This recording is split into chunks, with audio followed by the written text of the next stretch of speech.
ವಿಜಯಪುರ ಜಿಲ್ಲೆಯ ಬಸವನ ಬಾಗೇವಾಡಿ ತಾಲೂಕಿನ ಮನಗೋಳಿ ಪಟ್ಟಣದ ಶ್ರೀ ಬಸವೇಶ್ವರ ಜಾತ್ರಾ ಮಹೋತ್ಸವವು ದಿನಾಂಕ 15/8/2025 ಶುಕ್ರವಾರ ಬೆಳಗ್ಗೆ ದೇವಸ್ಥಾನದ ಶ್ರೀ ಈರಯ್ಯ ಮಠಪತಿ ಮತ್ತು ದಯಾನಂದ ಮಠ ಹಾಗೂ ಎಲ್ಲ ಮನಗೋಳಿ ಅರ್ಚಕರ ಬಳಗದಿಂದ ಶ್ರೀ ಬಸವೇಶ್ವರ ಹಾಗೂ ಸಂಗಮೇಶ್ವರ ದೇವರ ಮಹಾರುದ್ರಾಭಿಷೇಕ ಹಾಗೂ ವಿಶೇಷ ಪೂಜಾ ಸೇವೆ ಜರುಗುವುದು. ಮಧ್ಯಾಹ್ನ 1 ಗಂಟೆಗೆ ಶ್ರೀ ಬಸವಣ್ಣನ ಭಾವಚಿತ್ರ ಮೆರವಣಿಗೆ ಪಟ್ಟಣದ ಪ್ರಮುಖ ಬೀದಿಗಳಲ್ಲಿ ಸಂಚರಿಸಿ ಪಟ್ಟಣ ಪಂಚಾಯತಿ ಕಾರ್ಯಾಲಯಕ್ಕೆ ಮಧ್ಯಾಹ್ನ 2 ಗಂಟೆಗೆ ಆಗಮಿಸುತ್ತದೆ. ಅದೇ ಸ್ಥಳದಲ್ಲಿ ಮಧ್ಯಾಹ್ನ 2 ಗಂಟೆಗೆ ಕಳಸದ ಪೂಜೆ ಜರುಗುವುದು. ನಂತರ ಉಭಯ ಶ್ರೀಗಳ ದಿವ್ಯ ಸಾನ್ನಿಧ್ಯದಲ್ಲಿ ದೇವಸ್ಥಾನ ಸಮಿತಿಯ ಅಧ್ಯಕ್ಷರಾದ ಸೋಮನಗೌಡ ಬಸನಗೌಡ ಪಾಟೀಲ್ ಇವರ ನೇತೃತ್ವದಲ್ಲಿ ಮತ್ತು ಗುರು ಹಿರಿಯರ ಹಾಗೂ ಯುವಕ ಮಂಡಳಿ ಸಹಯೋಗದಲ್ಲಿ ಶ್ರೀ ಬಸವೇಶ್ವರ ರಥೋತ್ಸವದ ಕಳಸದ ಭವ್ಯ ಮೆರವಣಿಗೆಯು ಜನಪದ ಕಲಾ ತಂಡಗಳ ಕಲಾ ಪ್ರದರ್ಶನಗಳ ಜೊತೆ ಶ್ರೀ ಬಸವೇಶ್ವರ ದೇವಸ್ಥಾನಕ್ಕೆ ತಲುಪುವುದು.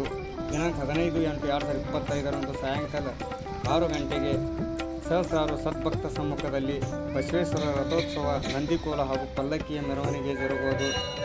ದಿನಾಂಕ 16/8/2025 ಮುಂಜಾನೆ 11 ಗಂಟೆಯಿಂದ ಮಧ್ಯಾಹ್ನ 2 ಗಂಟೆವರೆಗೆ ಶ್ರೀ ಬಸವೇಶ್ವರ ದೇವಸ್ಥಾನದ ಮುಂಭಾಗದಲ್ಲಿ ವಿವಿಧ ಭಾರ ಎತ್ತುವ ಸ್ಪರ್ಧೆಗಳು ಜರುಗುವುದು.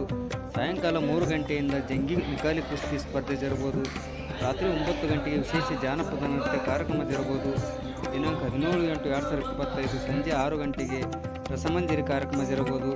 ಸೋಮವಾರ ದಿನಾಂಕ 18/8/2025 ಸಾಯಂಕಾಲ 5 ಗಂಟೆಗೆ ರಥೋತ್ಸವ, ಕಳಸ ವಿಸರ್ಜನೆ ಹಾಗೂ ಶ್ರೀ ಬಸವೇಶ್ವರ ಪಲ್ಲಕ್ಕಿಯು ದೇವಸ್ಥಾನದಿಂದ ಪುರಪ್ರವೇಶ ಕಾರ್ಯಕ್ರಮ ಜರುಗುವುದೆಂದು ಜಾತ್ರಾ ಕಮಿಟಿ ತಿಳಿಸಿದೆ.